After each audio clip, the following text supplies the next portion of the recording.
Olá pessoal, boa noite. Estamos começando aqui mais uma live da RoundMed. Vamos chegando, meu nome é Carlos Bruno e hoje a gente está começando mais uma live nossa aqui num tema que eu acho extremamente importante para todo mundo, qualquer especialidade. Hoje a gente vai falar da abordagem do paciente que tem uma cefaleia entrovoada. Eu vou deixar um comentário aqui para todo mundo ficar sabendo que está entrando, saber qual é a abordagem de hoje, né?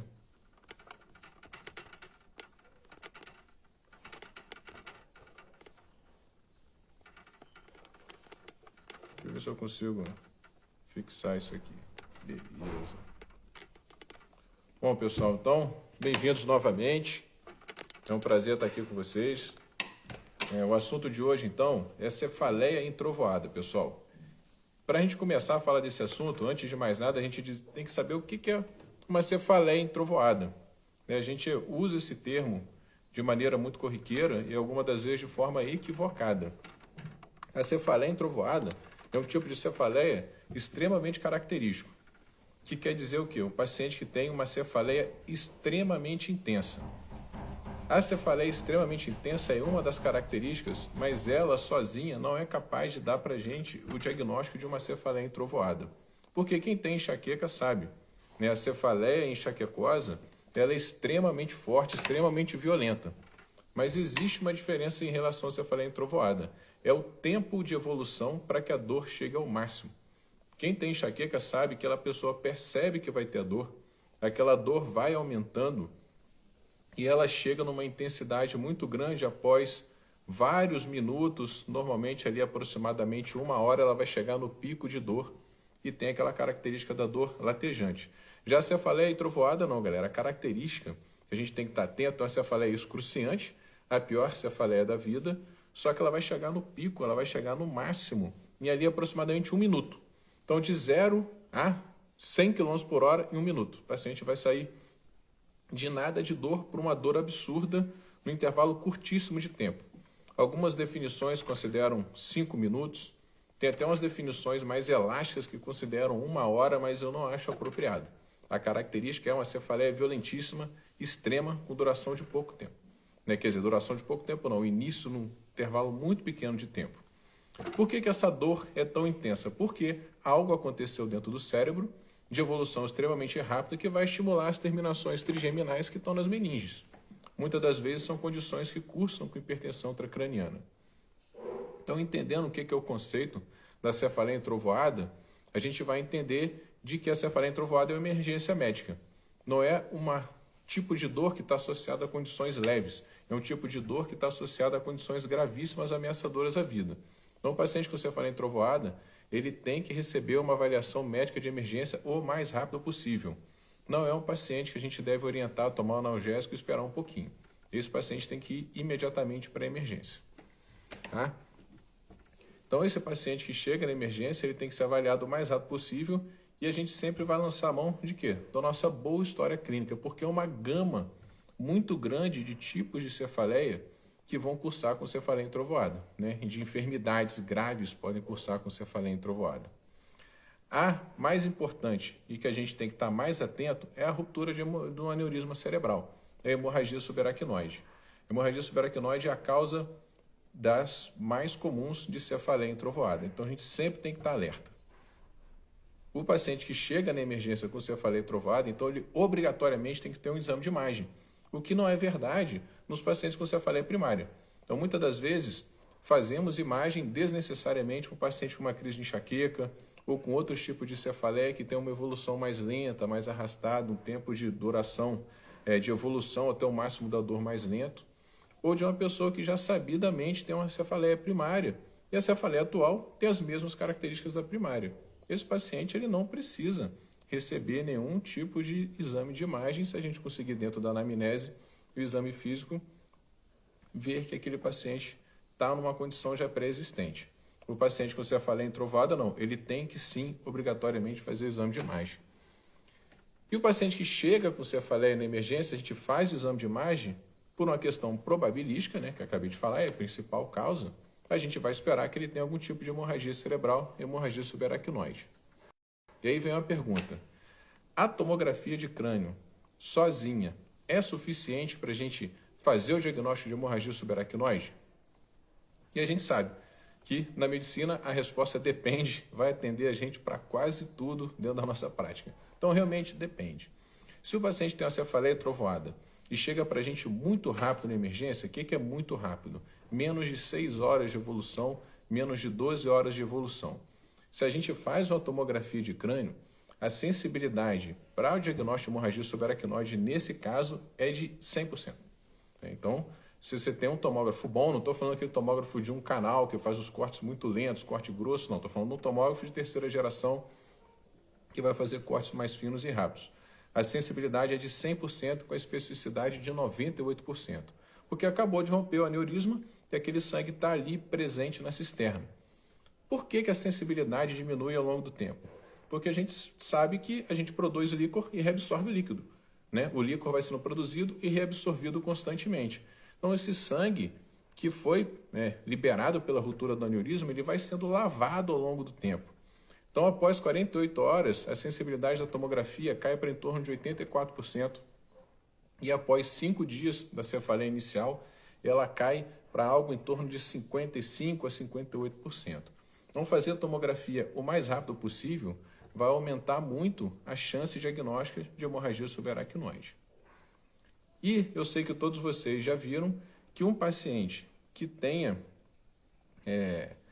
uma tomografia normal e uma alta suspeita de hemorragia subaracnoide, nosso próximo passo é uma punção lombar. E isso está correto, com alguns questionamentos. Não todos os especialistas concordam com isso. Justamente porque, com o avanço da tomografia de crânio e com a qualidade da imagem que nós temos hoje, uma tomografia normal nas primeiras 6 horas virtualmente exclui a possibilidade de hemorragia subaracnoide. A gente não vai pensar nessa possibilidade. Existem outros trabalhos que mostram que, se a gente realizar uma angiotomografia nesse contexto, ou seja, um estudo vascular, a gente vai poder ver o aneurisma que acabou de romper. Às vezes a hemorragia subaracnoide não foi vista, mas o aneurisma foi visto, e a gente pode inferir que provavelmente aquele é um aneurisma roto.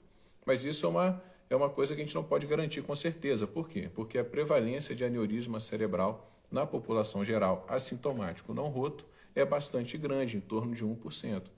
Então a gente pode acabar fazendo uma angiotomografia, achar o aneurisma e essa cefaleia entrovoada que a gente está diante não ser relacionada àquele aneurisma.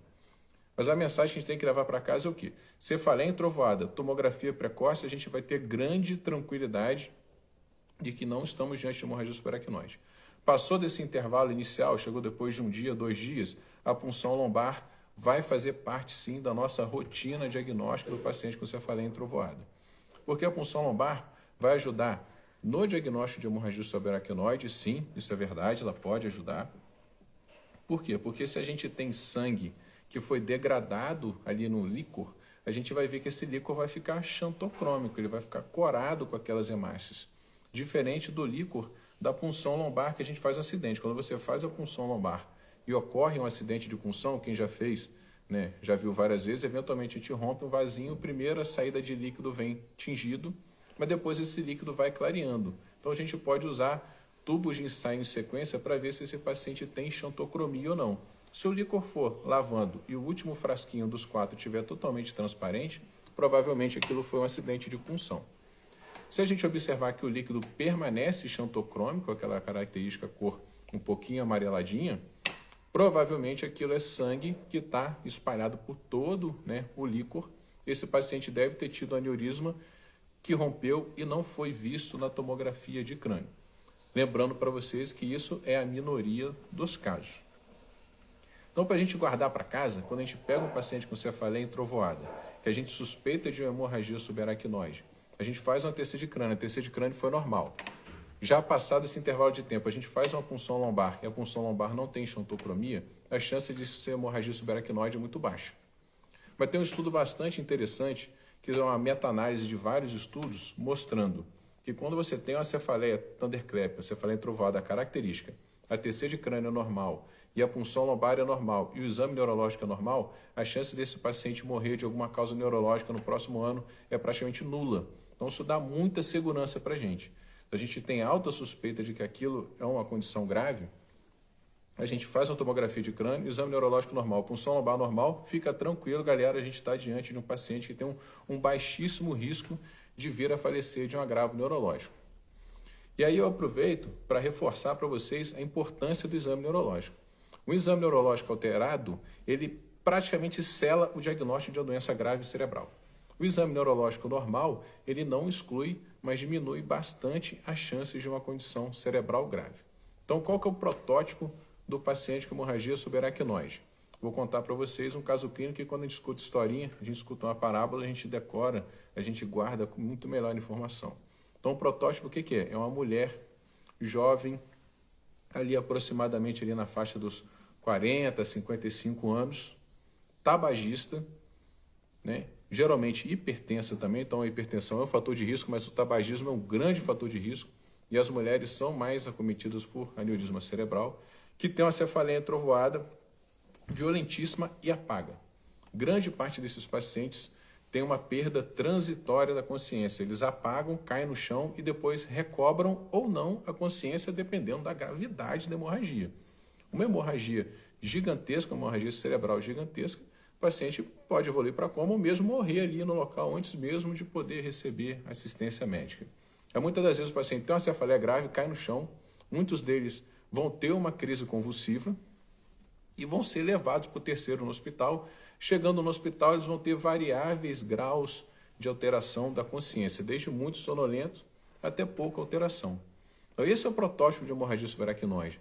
Não é um paciente que teve simplesmente uma cefaleia e chegou bem pra caramba no hospital. Não é isso. Geralmente, nas doenças graves, a gente tem outros comemorativos, que são alteração da consciência, crises convulsivas e sinais neurológicos focais de localização.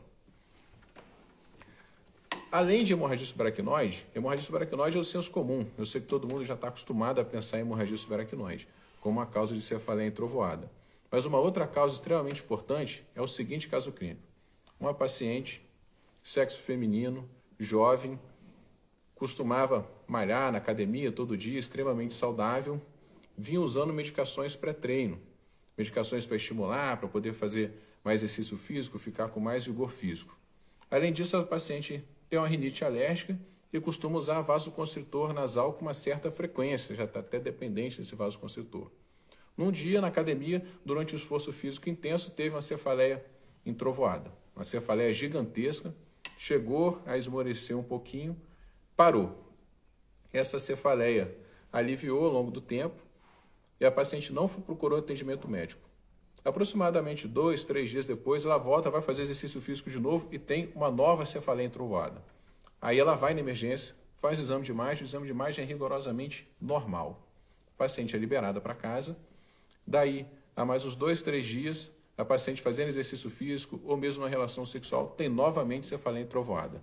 Eu estou descrevendo para vocês um paciente com cefaleia entrovoada recorrente com o uso de substâncias vasoconstritoras, que é um grande fator de risco, que é o pré-treino, medicações para neossoro, tilenolcinos, todos que tenham vasoconstritor. Esse é um caso clínico típico de síndrome de vasoconstrição cerebral reversível. A vasoconstrição cerebral reversível hoje é considerada a segunda causa mais frequente de cefaleia entrovoada, porém, é possível que ao longo do tempo ela ultrapasse e muito a hemorragia subaracnoide como a causa mais comum da gente encontrar de cefaleia entrovoada. Por quê? Porque é uma entidade de diagnóstico difícil. Porque o exame de imagem inicial, na maioria das vezes, é normal. Esses pacientes têm um distúrbio vasomotor do cérebro.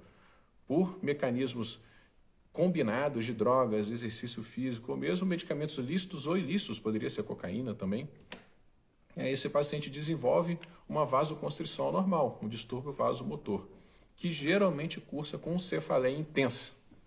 É uma doença de prognóstico muito bom, porque essa cefaleia costuma recuperar rapidamente e esse paciente não evolui para situações graves. Porém, um percentual desses pacientes evolui com vasoconstrição mais severa e podem sim fazer AVCs isquêmicos, infartos cerebrais, principalmente em zona de transição vascular, naquela zona mais limitante entre conexão de cerebral anterior com cerebral média ou cerebral posterior com média, esse paciente pode fazer infartos nessa área onde a perfusão é menor por conta da distância do vaso principal. Quando que a gente tem que pensar em cefaleia trovoada associada à vasoconstrição cerebral reversível? Sempre que a gente tiver cefaleia em trovoada recorrente. Pensou em cefaleia trovoada recorrente, tem que pensar em ensino de vasoconstrição cerebral reversível. E aí a gente vem puxar para aquele erro comum que a gente não deve cometer na emergência. Uma tomografia de crânio normal não exclui todas as possibilidades de cefaleia em trovoada. É necessário que a gente progrida no nosso diagnóstico. Esse paciente, além da tomografia de crânio normal, ele precisa de um estudo vascular. Mas o estudo vascular, ainda assim, ele pode ser normal na primeira semana da vasoconstrição cerebral reversível.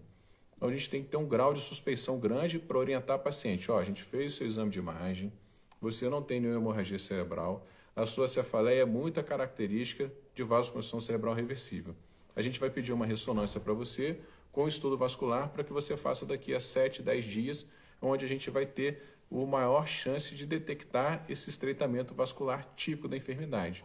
E aí sim, a gente vai conseguir dar certeza para o paciente de que ele tem uma síndrome de vasoconstrição cerebral reversível.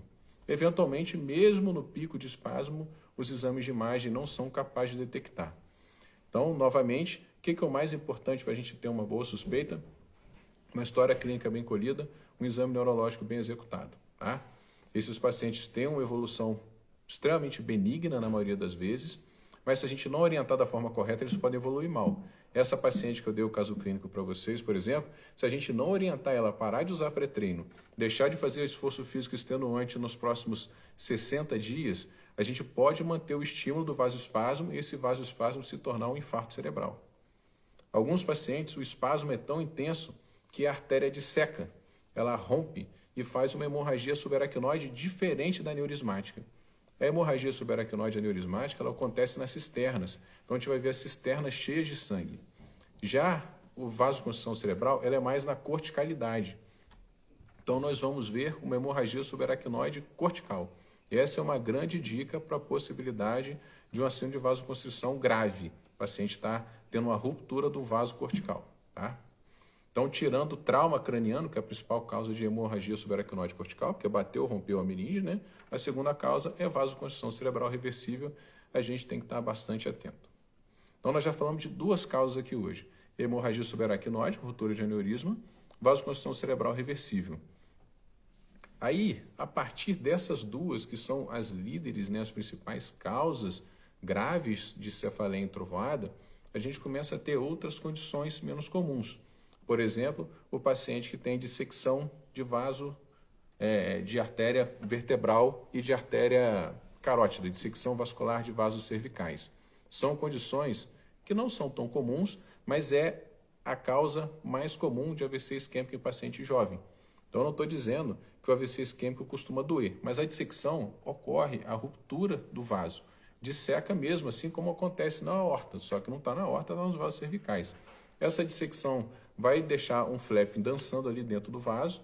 Esse flap vai gerar um mecanismo trombótico e vai soltar coágulos para cima. Então, esses pacientes geralmente cursam com dor cervical importante.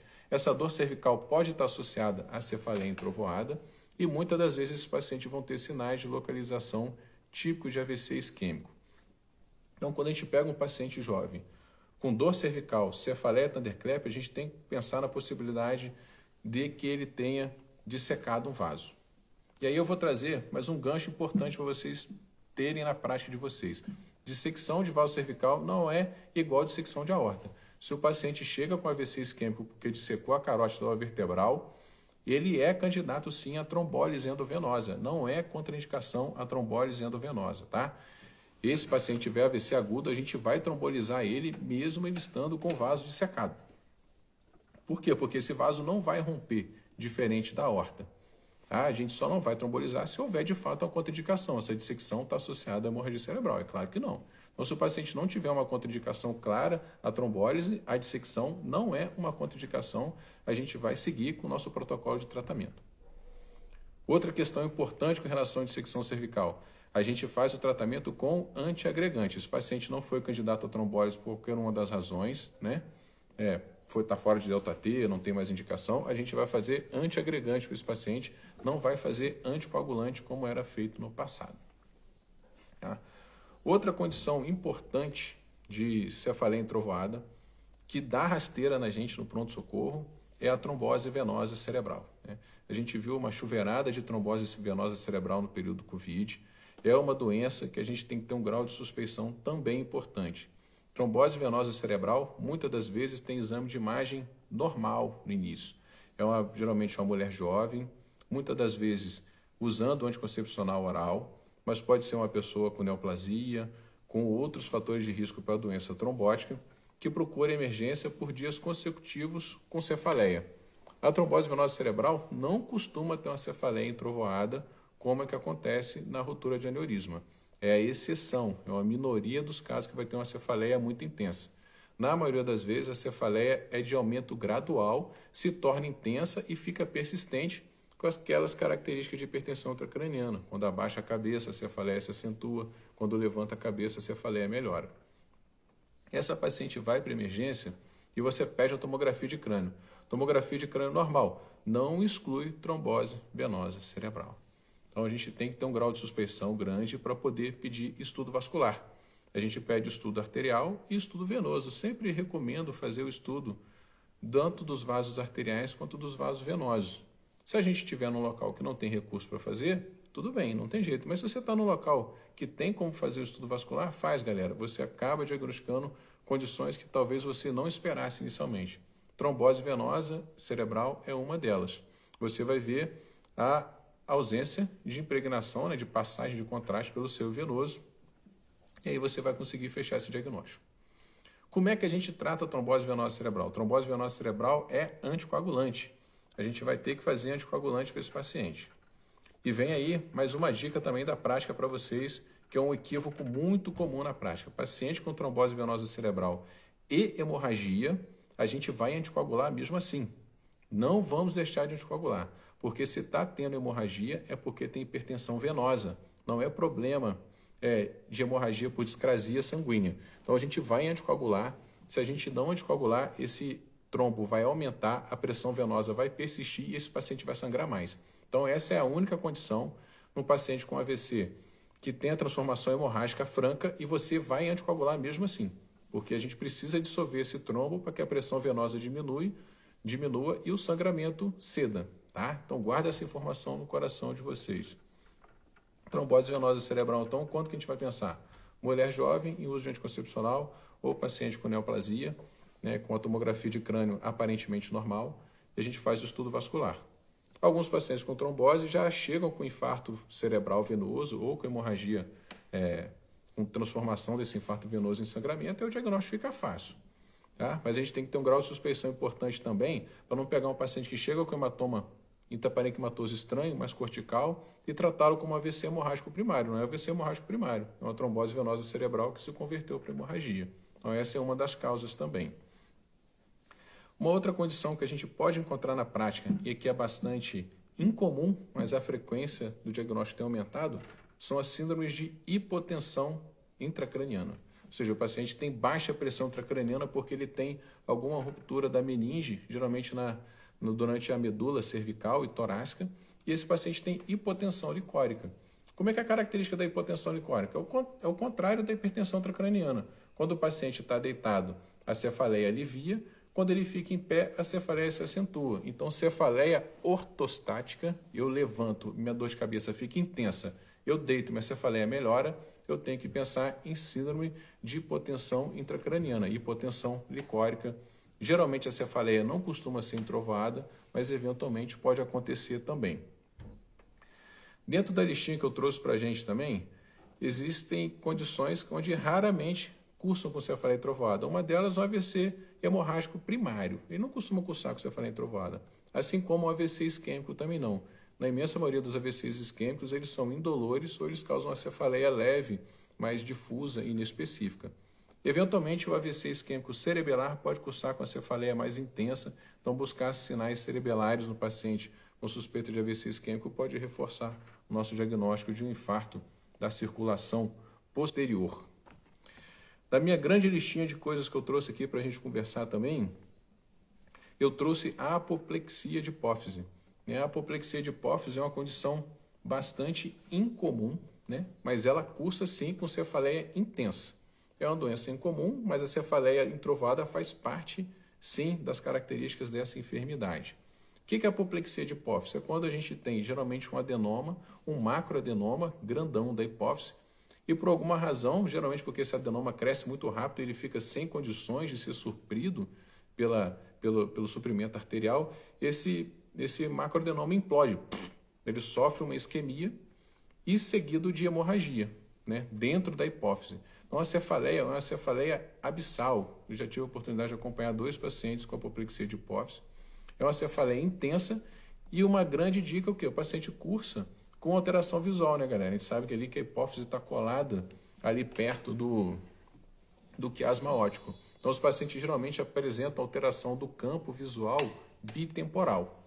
Além disso, podem ter alterações da motricidade ocular também, porque a hipófise está perto ali da entrada de todos os nervos na fissura orbitária. Então, a pressão, aumento de pressão, os pacientes podem ter alteração da motricidade cursando com diplopia. E também pode ter manifestações graves, como hipotensão, choque adrenal, por conta da falta dos hormônios hipofisários, porque a hipófise vai ser destruída. Muitos desses pacientes vão ficar depois com panhipopituitarismo após a apoplexia de hipófise. A apoplexia de hipófise está muito associada ao macroadenoma, eventualmente pode acontecer na síndrome de Sheehan também, mas é menos comum do que na presença de macroadenoma. E existem várias outras condições bastante incomuns que podem cursar com cefaleia entrovoada, como a presença de cisto colóide do terceiro ventrículo, tumores cerebrais, pneumoencéfalo espontâneo, mas são condições onde a cefaleia geralmente é uma cefaleia de evolução mais lenta, de evolução mais arrastada. Então, como o tema de hoje para a gente é a abordagem diagnóstica, como é que eu vou fazer a abordagem diagnóstica? Eu, clínico, estou na emergência e eu quero ficar tranquilo porque eu recebi um paciente com cefaleia entrovoada. Nossa abordagem vai ser anamnese, exame físico, exame neurológico tranquilo, normal. Me dá uma grande paz de que talvez não seja uma coisa grave, mas eu não posso ficar satisfeito com isso, tranquilo, como se nada tivesse acontecido. Eu preciso de basicamente 3 coisas para eu ficar totalmente tranquilo com esse paciente. Que eu tenha um exame neurológico normal, que eu tenha uma tomografia de crânio normal e que eu tenha uma punção lombar normal. Quais as informações que a punção lombar podem me dar? Recapitulando então, ela pode me dar ausência de xantocromia. Se eu tiver xantocromia, eu vou pensar em hemorragia subaracnoide. Mas ela pode me ajudar também no diagnóstico de outras condições. Por exemplo, se eu tiver alteração licórica compatível com meningite. Meningite raramente cursa com cefaleia entrovoada, mas eventualmente pode acontecer. Então, se eu tenho um líquor francamente inflamatório sugestivo de meningite, ele vai me ajudar a fazer esse diagnóstico. Então, é um procedimento importante, principalmente nos diagnósticos diferenciais. Uma outra informação importante que o líquor pode me dar, a pressão de abertura, a pressão licórica. Então, ter um raquimanômetro é bastante importante. Infelizmente, não é disponível na maioria dos hospitais, não tem nenhum mistério da gente usar na hora da punção lombar. E tem algumas empresas em algumas cidades maiores que fazem a punção lombar quando a gente contacta. Aqui no Rio de Janeiro tem uma empresa chamada Neurolife, que você contacta, ele vai lá, o profissional faz a punção licórica e te dá a pressão de abertura. A pressão de abertura vai ajudar para a gente basicamente em 2 condições. Se eu tenho uma pressão de abertura baixa, ela vai me reforçar muito o diagnóstico de hipotensão licórica dentro do contexto de cefaleia associada à ortostase. Fico em pé, dói, fico deitado, alivia. E se o líquor vier com a pressão muito aumentada, ele vai me sugerir condições associadas à hipertensão intracraniana. Como eu já fiz a TC de crânio antes, né, galera? A TC de crânio vai anteceder a punção lombar, obviamente. Se a TC de crânio é totalmente normal e eu venho a pressão de abertura do líquor aumentada, eu posso pensar na possibilidade de trombose venosa cerebral e, a partir desse resultado, eu buscar, né, um estudo venoso do cérebro. Tá? Mas não necessariamente nessa fase eu já vou ter uma grande hipertensão intracraniana no paciente com trombose venosa cerebral. Eu posso ter cefaleia sem sinais francos de hipertensão intracraniana. Então, se eu tenho exame neurológico normal, punção lombar e tomografia de crânio normal, pode ficar tranquilo, libera esse paciente para casa. Se eu tenho anamnese falando para mim que eu tenho cefaleia entrovoada recorrente, eu tenho que pensar em síndrome de vasoconstrição cerebral reversível. Então, mesmo que esse paciente tenha um exame normal de crânio, ele tem um líquor normal, um exame neurológico normal, eu vou recomendar essa paciente a retirar todos os fatores de risco, todos os gatilhos que estejam associados à vasoconstrição e vou falar para ela, faz um exame de imagem daqui a 7 a 10 dias, porque você pode ter uma condição chamada síndrome de vasoconstrição cerebral reversível. Se você desenvolver qualquer sintoma diferente, você volta imediatamente à emergência, porque aí você pode fazer algum tipo de tratamento específico de resgate em condições gravíssimas. Né? É um tratamento de exceção, a maioria das vezes essa vasoconstrição vai se resolver espontaneamente, daí aproximadamente 4 a 8 semanas, tá? E por último, a gente pensar na possibilidade que o paciente tenha uma cefaleia thunderclap primária. Isso tem no Código Internacional de Doenças, é bastante questionável, porque a gente tem que excluir todas essas outras condições para a gente considerar que esse paciente tenha uma cefaleia thunderclap recorrente primária. Então, existe esse código de classificação, esse tipo de cefaleia existe, mas tem que tomar muito cuidado, considerar isso só após uma investigação extremamente detalhada. Eu não quero que ninguém fique estressado, porque eu falei de várias doenças graves, mas a bem da verdade, quando o paciente chega para a gente na emergência com cefaleia entrovoada, a imensa maioria dos pacientes não vão ter nenhuma doença grave por trás disso. Então, tem um estudo multicêntrico, se não me engano, com 600 e poucos pacientes, que chegavam à emergência com características de cefaleia entrovoada. Eles consideravam cefaleia entrovoada aquela que fosse máxima em 5 minutos. Eles viram que alterações graves por trás dessa cefaleia eram presentes em aproximadamente 10,9% dos casos, ou seja, quase 1/9 dos pacientes só. A grande maioria dos pacientes não tinha nenhuma doença grave por trás da cefaleia entrovoada. Isso eu não estou dizendo para que a gente deixe de fazer os exames, tá, galera? A gente tem que fazer o exame neurológico, anamnese e exame de imagem. Isso a gente não dá para abrir mão. Mas estando ciente de que se a gente não encontrar nenhuma doença grave por trás disso, para a gente não fique angustiado achando que está perdendo alguma coisa. Boa parte desses pacientes não vão ter realmente nenhuma doença grave por trás dessa cefaleia entrovoada. Segue o passo a passo direitinho. Exame neurológico, tomografia com som lombar, está tudo ok, libera o paciente para casa e todo mundo pode dormir tranquilaço, que provavelmente não tem nada grave por trás disso. Bom, era isso que eu queria passar para vocês hoje aqui. Estou dando uma passadinha aqui para saber se tem alguma pergunta. Eu fiquei prestando atenção para ver se alguém havia perguntado alguma coisa, se alguém quiser mandar alguma experiência que teve aí no pronto-socorro, atendeu cefaleia com trovoada e era uma coisa completamente fora do normal, pode compartilhar aqui com a gente.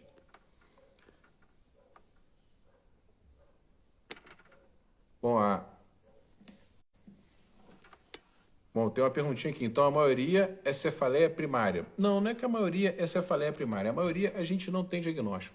Então, a gente considerar que é uma cefaleia primária, ela tem que ser uma cefaleia recorrente. Tem que ser vários episódios seguidos de cefaleia thunderclap e esses episódios não estão associados a nenhuma doença por trás. Então, como a gente já comentou aqui, cefaleia primária é aquela que a cefaleia é a doença por si.